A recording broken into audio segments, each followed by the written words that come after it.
নমস্কার বন্ধুরা, আমার রান্নাঘরে আপনাদের সবাইকে অনেক অনেক স্বাগত জানাই। আজকে আমি বানাবো সাউথ ইন্ডিয়ান একটা ব্রেকফাস্ট আপ্পাম। একদম তেল ছাড়া, খুবই হেলদি, খেতে কিন্তু অনেক ভালো লাগে। আর এই খাবারটা কিন্তু আমি চিড়ে দিয়ে আর সুজি দিয়ে তৈরি করব। এখানে আমি এক বাটি চিড়ে ভালো করে ধুয়ে নিয়েছি। চিড়ে দু রকমের আসে, আমি কিন্তু পাতলা চিড়েটা নিয়েছি, আপনারা মোটা চিড়ে দিয়েও করতে পারেন। যে কোনো চিড়ে দিয়ে বানানো যাবে এই ব্রেকফাস্টটা। এবার চিড়েটাকে আমি একটা মিক্সিং জারের মধ্যে নিয়ে নিয়েছি। আর আমি এক বাটি চিড়ে নিয়েছি। আর এখানে আমি নিয়ে নিচ্ছি এক বাটি টক দই। দইটা কিন্তু অনেক টক দই দেবেন না, তাহলে খাবারগুলো বেশি টক হয়ে যাবে, খেতে ভালো লাগবে না। তো এখানে তাজা দই নিতে হবে। আমি তাজা দই নিয়েছি। এখানে এক বাটি চিড়ে আর এক বাটি দই ভালো করে আমি মিক্সিং জারের মধ্যে আগে চামচ দিয়ে মিক্স করে নেব। তারপরে এটাকে আমি পেস্ট বানিয়ে নেব। বন্ধুরা, এই খাবারটা একদম তেল ছাড়া, খুবই হেলদি। এই গরমের দিনে এই ধরনের খাবার কিন্তু খেতে অনেকই ভালো লাগে। সকালের নাস্তায়ও খেতে পারেন, আবার বিকেলের জলখাবারেও খেতে পারেন। আমি পেস্ট বানিয়ে নিয়েছি, দেখুন পেস্টটা একদম তৈরি। এবার পেস্টটাকে আমি একটা বড় বাটিতে নিয়ে নেব। এইভাবে একটু আঠা আঠা হয়ে গিয়েছে, আপনারা চাইলে কিন্তু একটু জল দিয়েও পেস্ট করে নিতে পারেন। কিন্তু পেস্টটা খুব সুন্দর হয়েছে। এবার আমি এই মিক্সিং জারের মধ্যে দিয়ে দেব এক বাটি সুজি। তো এই বাটি মেপে আমি চিড়ে নিয়েছিলাম এক বাটি টক দই নিয়েছি, আর নিয়েছি এক বাটি সুজি। সুজিটাও আমি মিক্সিং জারের মধ্যে দিয়ে দেব।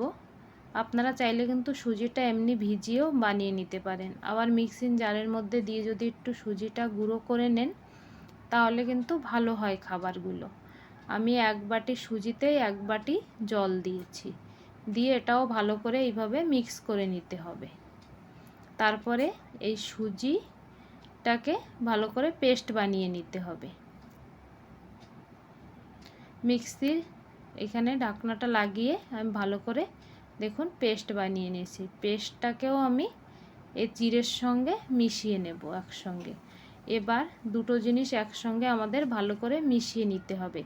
আপনারা চিড়ে, সুজি, দই সব কিছু কিন্তু একসঙ্গেই পেস্ট বানিয়ে নিতে পারেন। মিক্সির জারটা যদি বড় থাকে, তাহলে আমার মিক্সির জারটা বেশি বড় না, ছোট, এই জন্য আমি আলাদা আলাদা করে পেস্ট বানিয়ে নিয়েছি। মিক্সিং জারে পেস্ট বানালে কিন্তু সব জিনিসগুলো ভালো একসঙ্গে মিশে যায়, বেশি আর ফেটানো লাগে না। তো এখানে দেখুন ভালো করে আমি চামচ দিয়ে একসঙ্গে সব কিছু মিলিয়ে নেব। 2 থেকে 3 মিনিট লেগেছে আমার মিলোতে। ব্যাটারটা একদম তৈরি।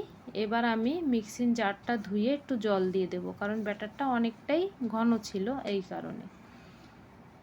আর এটা কিন্তু ধ্যান রাখতে হবে, অনেক পাতলাও আবার করা যাবে না, তাহলে আপ্পামগুলো কিন্তু ভালো হবে না। ব্যাটারটা এরকম রাখতে হবে, দেখুন এই যে এরকম ব্যাটার। এবার আমি একটা চাটনি তৈরি করব। ব্যাটারটা সাইডে রেখে দিয়েছি। আপ্পামের সঙ্গে কিন্তু চাটনি অনেক ভালো লাগে, চাটনি ছাড়া আপ্পাম একদম ভালো লাগে না। তো এখানে আমি মুংফলি, পেঁয়াজ দিয়ে একটা চাটনি বানিয়ে দেখাবো আপনাদের। চাটনিটা খুবই টেস্ট লাগে বন্ধুরা। তো এখানে কিছু চিনে বাদাম এইভাবে লাল লাল করে ভেজে নিতে হবে। একদম সিম্পল একটা চাটনি রেসিপি। তারপরে ওই তেলের মধ্যে দিয়ে দেবো 4 থেকে 5টা শুকনো লঙ্কা। আপনারা যদি শুকনো লঙ্কা পছন্দ না করেন, তাহলে কিন্তু কাঁচা লঙ্কা দিয়েও বানিয়ে নিতে পারেন। একটা বড় সাইজের পেঁয়াজ ছোট ছোট করে কেটে নিয়েছি। 4-5 কোয়া রসুন নিয়েছি। লঙ্কা, রসুন আর পেঁয়াজ ভালো করে ভেজে নিতে হবে একটু হালকা করে। আর এখানে আমি টমাটারও দেব বন্ধুরা। তা টমাটারটা কিন্তু আমি ভেজে দেব না, কাঁচা দেব। আপনারা টমাটার ছাড়া পেঁয়াজ, রসুন আর চিনেবাদামের চাটনিও তৈরি করে নিতে পারেন। আর ঘরে যদি নারকেল থাকে, একটু নারকেল দিয়ে দেবেন, চাটনিটা খেতে অনেক ভালো লাগে। সবসময় তো হাতের কাছে নারকেল থাকে না, তাই এইভাবে পেঁয়াজ রসুন টমাটার দিয়ে চাটনি করলেও খেতে অনেক কিন্তু ভালো লাগে। আর এখানে আমি একটা টমাটার কেটে নিয়েছি, টমাটারটা কিন্তু কাঁচা, আমি ভেজে নিইনি। সামান্য একটু জল দেব, পরিমাণ মতন লবণ দিয়ে একবার মিক্সিতে ঘোরালেই চাটনি একদম তৈরি। চাটনিটা অনেকটাই গাঢ় হয়ে গিয়েছে, মিক্সিং জারটা ধুয়ে একটু জল দিয়ে দেবো এর মধ্যে। এবার আমি একটা তড়কা বানিয়ে নিয়েছি, সরষের তেলে সরষে কারি পাতা লঙ্কা দিয়ে ফোড়ন দিয়ে তড়কাটা লাগিয়ে নিলাম। বিনা তড়কারও কিন্তু এই চাটনিটা অনেক ভালো লাগে, তড়কা লাগালে তো খুবই ভালো লাগে। চাটনি একদম আমাদের তৈরি, দেখতে পাচ্ছেন কতটা লোভনীয় হয়েছে চাটনিটা। এবার আমাদের ব্যাটারটা আমি দিয়ে দেবো লবণ। আগে থেকে কিন্তু আমি লবণ দিইনি, তো 1.5 চামচ মতন লবণ দিয়েছি। আর এখানে আমি আধা প্যাকেট ইনো নিয়েছি। আধা প্যাকেট ইনো আমি আগের দিন খাবার তৈরি করেছিলাম, ওর মধ্যে দিয়েছিলাম, আর আধা প্যাকেট ইনো রাখা ছিল। তো দেখতে পাচ্ছেন চামচে কতটা ইনোটা এর মধ্যে দিয়ে দিয়েছি। এবার লবণ আর ইনোটাকে খুব ভালো করে মিশিয়ে নিতে হবে। এই খাবারগুলো বানানো কিন্তু অনেকই ইজি, কোনো ঝামেলা নেই বন্ধুরা। আর খাবারগুলো খেতেও অনেক ভালো লাগে। সব সময় এক ধরনের খাবার যদি পছন্দ না হয়, তাহলে মাঝে মাঝে এরকম আলাদা আলাদা খাবার বানিয়ে খাবেন, দেখবেন অনেক ভালো লাগে, অনেক ভালো লাগবে খেতে। আর এখন তো গরমের ছুটি, যখন স্কুল খুলবে বাচ্চাদের, তখন কিন্তু এই ধরনের খাবার বানিয়ে আপনারা বাচ্চাদের স্কুলের লাঞ্চেও দিতে পারেন। ব্যাটারটা এরকম গাঢ় রেখেছি। এবার একটা কড়াই নিয়েছি, কড়াইতে আমি 1 ফোঁটা তেল দিয়ে দেব, দিয়ে তেলটাকে ভালো করে একটা টিস্যু পেপার দিয়ে এইভাবে মুছে নিতে হবে। একদম তেল ছাড়া এই খাবারটা তৈরি হবে বন্ধুরা। এবার আমি 2 থেকে 3 চামচ করে ব্যাটার কড়াইয়ের মধ্যে দিয়ে দেব। কড়াইটাকে কিন্তু আগে আমি ভালো করে গরম করে নিয়েছিলাম, তারপরে তেল দিয়ে মুছে নিলাম। 2 থেকে 3 চামচ ব্যাটার দিয়ে এইভাবে ঘুরিয়ে একটু পাতলা বানিয়ে নেব রুটিটাকে। আবার অনেক পাতলা বানাবেন না, তাহলে কিন্তু তুলতে অসুবিধা হবে বন্ধুরা। দেখতে পাচ্ছেন কতটা পাতলা বানিয়েছি। গ্যাসের ফ্লেমটা একদম লোতে রেখে ঢাকনাটা লাগিয়ে দেব 4 থেকে 5 মিনিটের জন্য।